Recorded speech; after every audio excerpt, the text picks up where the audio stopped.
Hi everyone, this is Dr. Chhoda and welcome to this episode of Ignition Time. Thank you so much for being a viewer. Thank you so much for being a subscriber.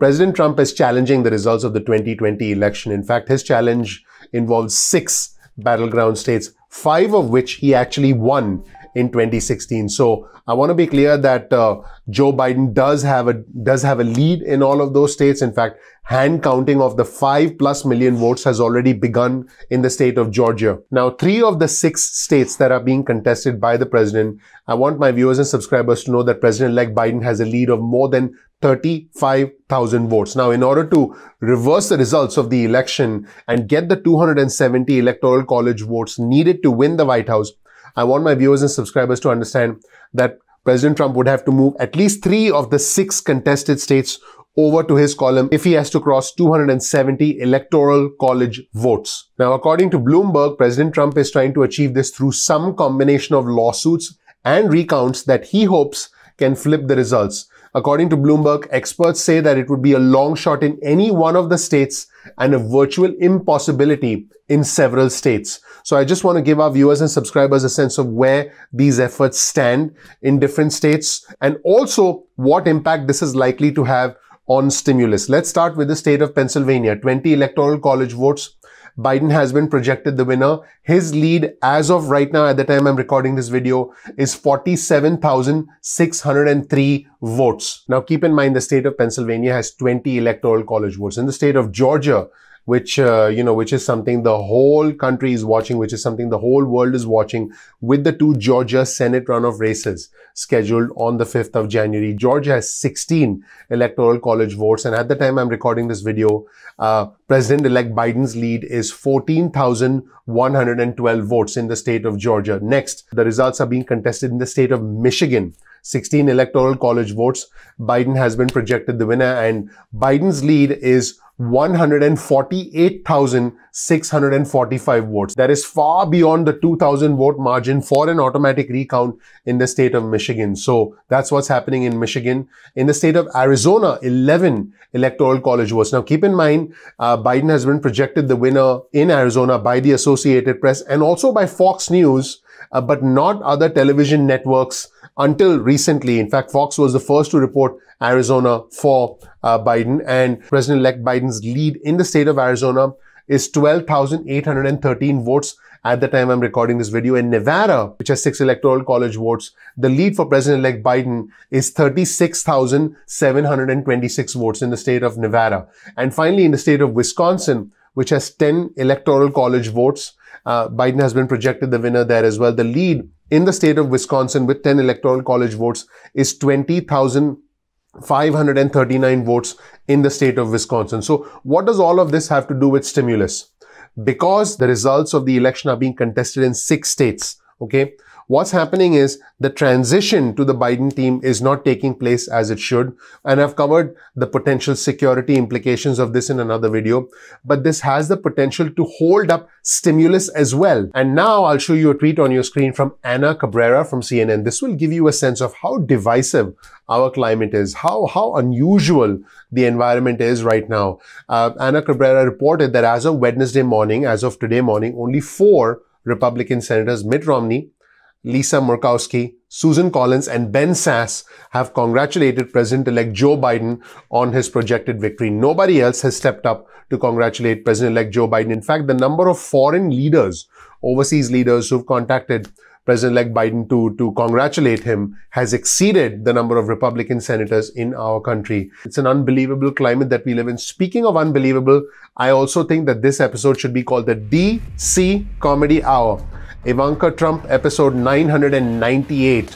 On your screen, you'll see a tweet from the president's daughter, Ivanka Trump, and she said, breaking news, President Trump and Senate Republicans win Alaska overwhelmingly and by a massive 20-point spread. Well, first of all, President Trump was projected to win Alaska. That's number 1. Number 2, since the beginning, Alaska has only gone the way of the Democrats once in the 1960s. So this isn't really a reason to celebrate because Alaska was going to go red. There wasn't any doubt about that.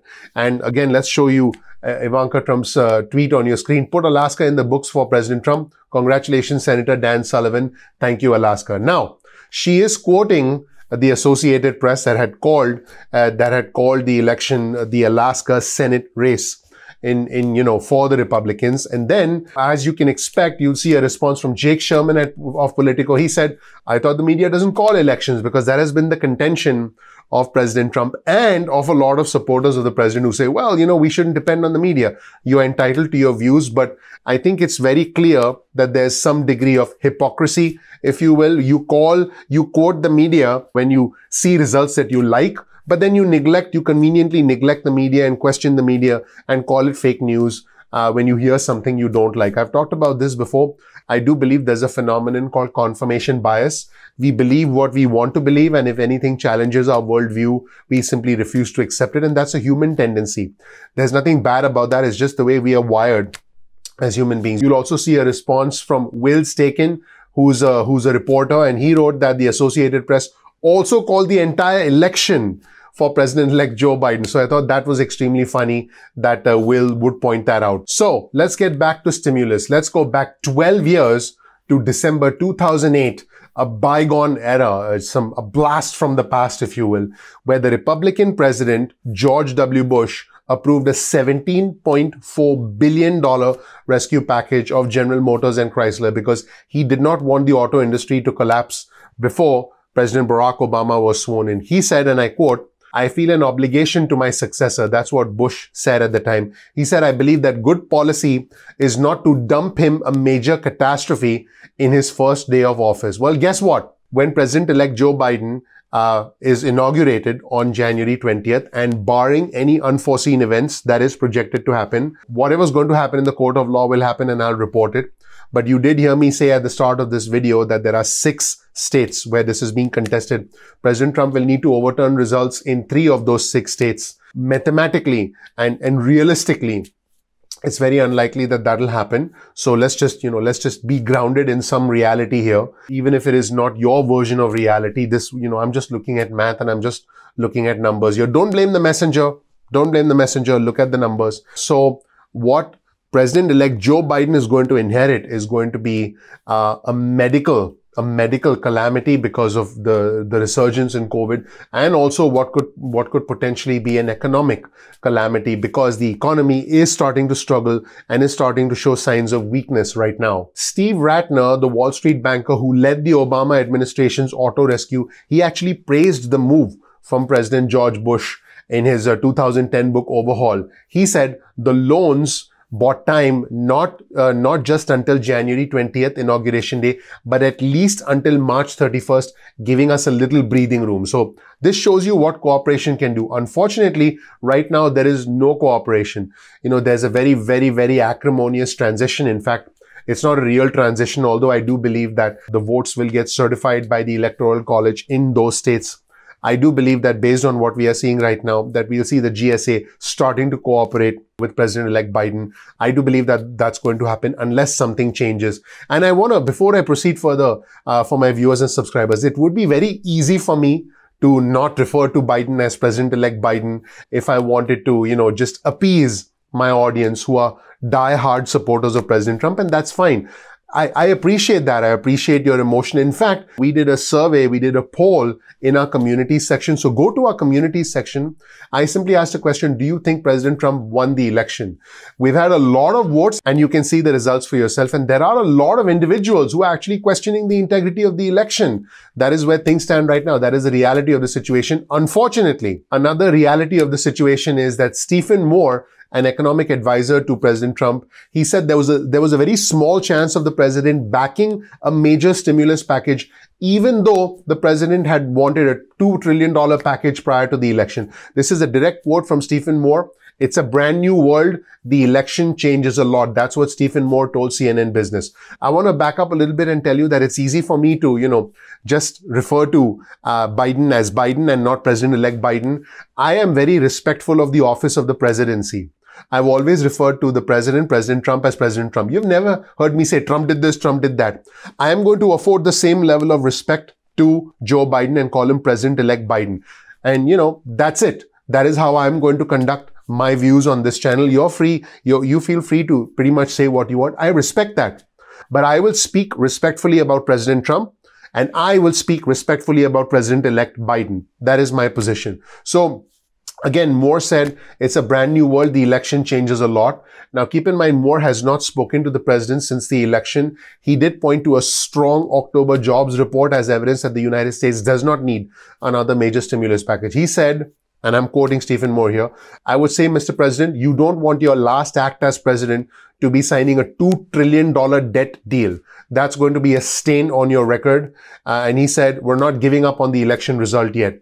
And just keep in mind that in the past, President Trump has advocated tax cuts, has advocated a lot of spending. And the United States does have a $1 trillion deficit, an increased deficit even before the pandemic began. So what is happening right now is that our deficit is growing. And in fact, here's a quote from Jerome Powell, the Federal Reserve Chairman. He said the US federal budget is on an unsustainable path. This is not the time to give priority to these concerns. So he said that even though it's unsustainable, we need more stimulus. And here's a quote from Greg Villiers, who's the chief US policy strategist at AGF Investments. He warned of a very acrimonious transition between Trump and Biden. He said, you have a president who has shown a willingness to be vindictive. And he pointed to President Trump's firing of the Defense Secretary, Mark Esper. He said, therefore, I worry that the stimulus bill, which we need, will come later rather than sooner. So that's it, everybody. Let me know what you think in the comment section below. You'll find a link in the description section below to all the resources we've used in this video. Thank you so much for watching. My name is Dr. Nitin Chhoda with Ignition Time. If you don't know anything about me, please check out my video. You'll learn more about who I am, what my journey has been like, and why you should listen to me. Keep in mind that we release videos at 2 p.m. East Coast time most days of the week. That's 2 p.m. You can get your cell phone out, send a text message with the word ignition or with the word time to 70,000. That's 70000, and you'll get added to SMS alerts list. You can also get added to our email list. Simply go to ignitiontime.com/alerts. That's ignitiontime.com/alerts, and you'll get added to our email list. You can opt out of the SMS list or the email list at any point in time that you want. You can follow us on Instagram. Our Instagram handle is ignition_time. That's ignition_time. So please follow us on Instagram. Also follow us on Twitter. You'll get breaking news and alerts from us on Twitter. Our Twitter handle is also ignition_time. Now keep in mind, YouTube does not always send out notifications on time. So all you have to do, it's quite simple. All you have to do is bookmark youtube.com/ignition time. That's youtube.com/ignition time. And then you can visit the homepage of our channel and watch the videos at any point in time that you want. If you learn something new from this video, please ignite the like button. Please ignite the subscribe button and ignite the notification button. I would really appreciate that. That helps out the YouTube algorithm. Please share this video with friends and family. And most importantly, comment below and participate in our growing community. I'm looking forward to interacting with you, and I look forward to seeing you in the next episode of Ignition Time. Take care. Bye.